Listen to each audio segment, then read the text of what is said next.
What's going on, everybody? Vertecs, formerly known as Gootecks here. It's been 5 months, so that probably means that I've come back to talk about something interesting or something I care about. I'm just gonna jump straight into it because I don't want to sugarcoat things. I don't want to make this a 10-minute video. The Capitol riots. If you don't know, MAGA supporters, Trump supporters stormed the Capitol and they broke in, and it was a riot. It was definitely a riot because it was unlawful. They vandalized things, they stole things, they trespassed. It was definitely a riot. A woman was shot during these riots in the neck and killed. Before we get to what I want to discuss, which is the Gootecks thing, I wanted to say this.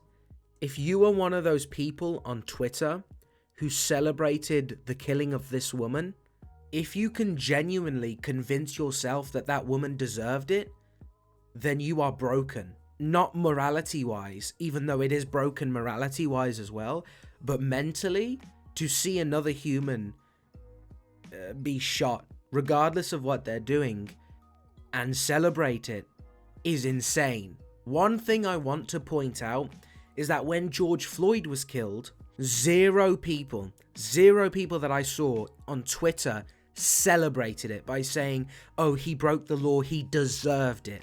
I saw conversations on whether he was following the law or whether the police were racist, but nobody said that he deserved it. Because I see a lot of conservatives sympathize with the black cause where they say, not all cops are good, and they're willing to negotiate. But leftists, they put up a wall where they refuse to negotiate with people about their position.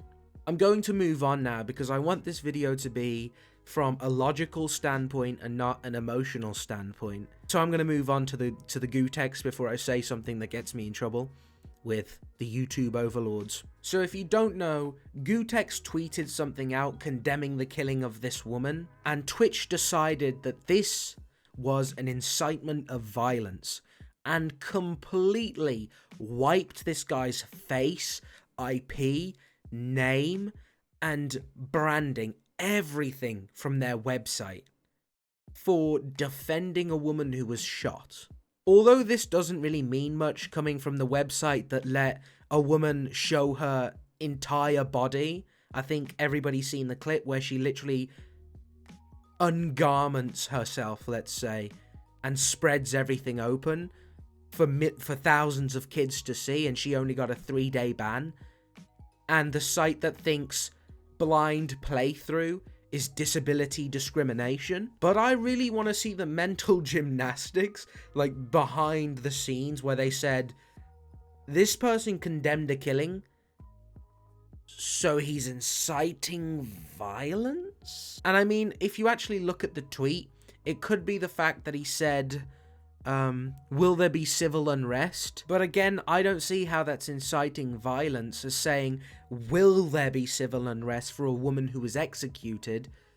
I don't see how that's inciting violence. That's asking a question to society, and I think a very valid question. To wrap this video up, I just wanted to say that I've never celebrated the killing of a leftist or an Antifa member, apart from ones that are like actually bad people, like pedophiles and rapists. But the fact that the left-wing community has gathered together on Twitch specifically to spread this pro-murder propaganda against this woman is concerning and worrying, and I think it needs to be looked into by Twitch and maybe the people who are making edits of this, glorifying the violence, spreading it on whatever weird site that they have access to. To end this video, I actually wanted to say another thing really quickly. Optimus is a terrible YouTuber who recently made a video on the Capitol riots where he called the people in the Capitol un-American and a threat. And he said that it was a terrible thing what was happening, but then I've been a subscriber for Optimus for a couple years now. He hasn't made a single video on the BLM riots. In fact, he's ignored them, and I'm pretty sure he said he was leftist and supported them. To the rest of you who have supported me, who have watched all this way, thank you so much. I probably won't be coming back. This platform sucks. And yeah,